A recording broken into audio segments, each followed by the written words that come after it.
Welcome to TouchPoints TV. I'm Debbie House, Editor-in-Chief of Retail TouchPoints. I'm here today with Link Walls, who's the Director of Product Management for ChannelAdvisor. Thanks for joining us. Great. Thanks for having me, Debbie.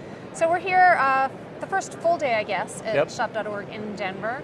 And I just wanted to touch base with you a little bit and find out your expectations for the event, talk a little bit about industry trends. So maybe we can just start off by, maybe you could fill us in on what your expectations are, what your impressions are so far of what's happening at this year's shop.org. Sure. So yeah, we're excited about the show. I mean, it's our expectations, like a conference like this, is really be able to just have a lot of conversations with the retailers that are out there, and I think that's the most important part of a show like this. So, I think shop.org does a great job of putting a great set of content together, and I think the challenge often is as a retailer is finding out which ones you want to go to, and how do you divide and conquer often if you've got a team of people here.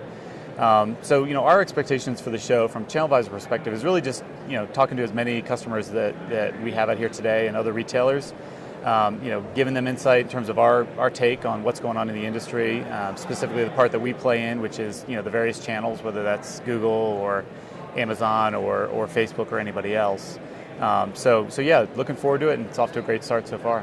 So what are some of the questions or issues that your customers and prospective customers are bringing up or that you're expecting to have conversations about? Sure. So one of the big ones that we've talked a lot about this summer is really around Google, and specifically Google Shopping.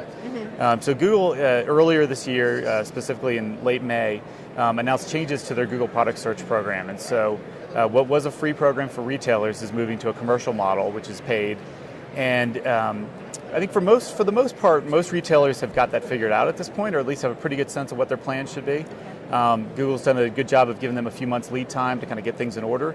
But as we start to get close to holiday, as you know, the tension level just goes up a notch once you get past Labor Day. And so I think, we've talked a lot about, done a lot of content over the summer on Google Shopping and what does this transition mean for retailers. And so I suspect that we'll continue to have a lot of conversations here about what that means, and really as a retailer, how do you make the most of that program? It's obviously changed. It's gone from free to paid, and so I think most retailers, like I said, have figured out where the budget's going to come from. They've figured out some of those things. They've gotten over the fact that, all right, I'm going to have to start paying for this now. Right. But now it really gets into like, well, how am I going to optimize this, and how am I going to really make sure that I've got this figured out for Q4? And so what role is ChannelAdvisor playing in this whole scenario? Yeah, so we've been very active on this. I mean, we think it's one of the most disruptive changes in e-commerce really in the last several years. So we started with a whole lot of content around just educating the retailers, the retailing community around what this change means to them. And that's a big part of our mission at ChannelAdvisor, is making sure that we share that education with retailers and give them our knowledge, and quite frankly, it's a two-way street. We learn a lot from our retailers. So we've spent a lot of time educating retailers through webinars and white papers, et cetera, on what this change is going to be, working very closely with Google in that process. We've also then rolled out in our software and with our services team new features and functionality specifically designed for Google Shopping. So designed to give retailers kind of one place where they can manage this program, do the optimization, get the reporting they need, and really have a full end-to-end solution for Google Shopping. So did you have a bit of a heads up on the announcement so that you were able to start to work on those new services and applications? Yeah, so we've been working Google Shopping. The foundation is something called Google Product Listing Ads, which is a format that's been out for about two and a half years now. So we've been working with that for quite a while. So we had a lot of familiarity there, and really had a running kind of a running start at this thing. But certainly with the announcement from Google, that certainly accelerated things on our behalf, and we wanted to make sure that we had a full solution ready for the important holiday season for our retailers. All right. So what other topics or sessions or issues are you looking to learn about while you're here? Sure. I think one of the things I'm very interested in is just Facebook and what's going on with Facebook and social.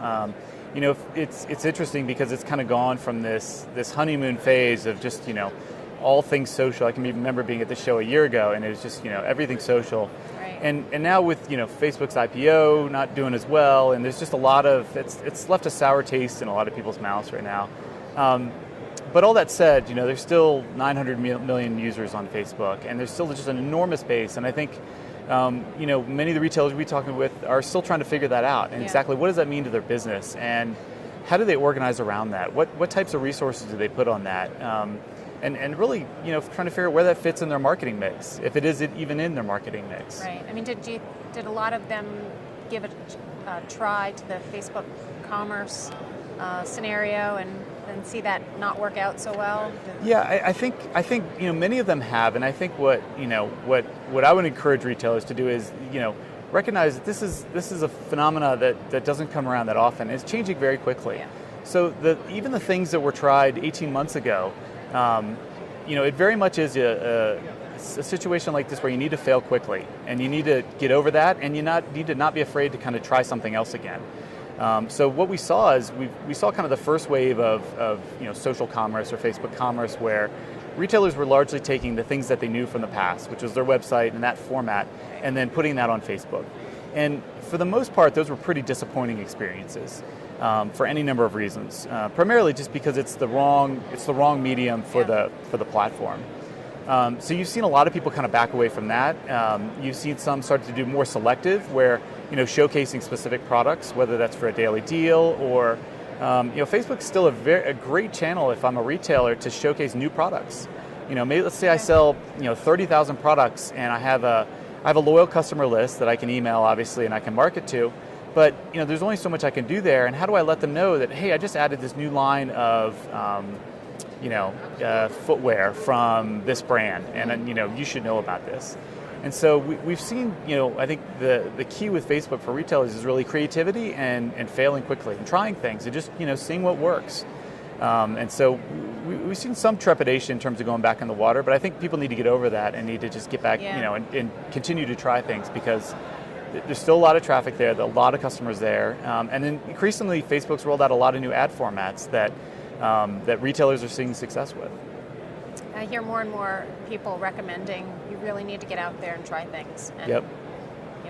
There's just no other way to figure out what's gonna work. Right, right, absolutely. And I recognize that having been on the retail side, that's easier said than done. Yeah. You've got internal issues, you've got resource issues. You're trying to get technical resources to do some of these things. So that's easier said than done, obviously, but it's so important, so critical. So what can we expect to see at the ChannelAdvisor booth? Do you have any announcements that you're making at the show? Sure. Yeah, we do. So we're very excited. So as part of the show lines up quite nicely with our autumn release. And so we did a big release just last week that we've announced with a full solution for Google Shopping, which I already touched on, that will allow retailers to manage everything from the data feed to reporting and bidding, all in a single platform. So certainly at the booth we'll be showing that and walking retailers through that solution and seeing, just demonstrating the value there. Amazon's another big one that we're announcing, and so we've been working closely with Amazon for a number of years, and one of the things that's in the news a lot and things that is in our autumn release is this whole concept of repricing on Amazon. And so this whole idea that Amazon is very much a marketplace where price very much matters in terms of getting the buy box. And there's a number of different elements that go into that. Price is one of them, but it's a very important one. So we're announcing with this release a whole revamped Amazon repricing solution. And essentially what this allows a retailer to do is make sure that their products are remaining competitive on Amazon, and specifically by making sure that their most important products are getting repriced the most frequently. So there's certain limitations that are in place that Amazon sets, but working within that framework, every retailer knows they have, a core set of products which are their bread and butter products, right? Maybe it's their top 10% of their products that do 50 to 60% of their volume. What we've seen in the past is that most repricing solutions treat all their products exactly the same. And it just doesn't make as much sense as saying, all right, these products are very important, very competitively priced. I need to go reprice these very quickly and keep up with the marketplace, because it is a very dynamic marketplace where you see prices change throughout the day multiple times. Yeah. So that's been another hot topic, and as well as something that we're promoting as part of our autumn release, and something that people will be taking a look at our booth. Okay, great. Well, thanks so much for joining us today, and great. Thanks for having me. the rest of the event. Thanks. Thanks for joining us on TouchPoints TV. Have a great day.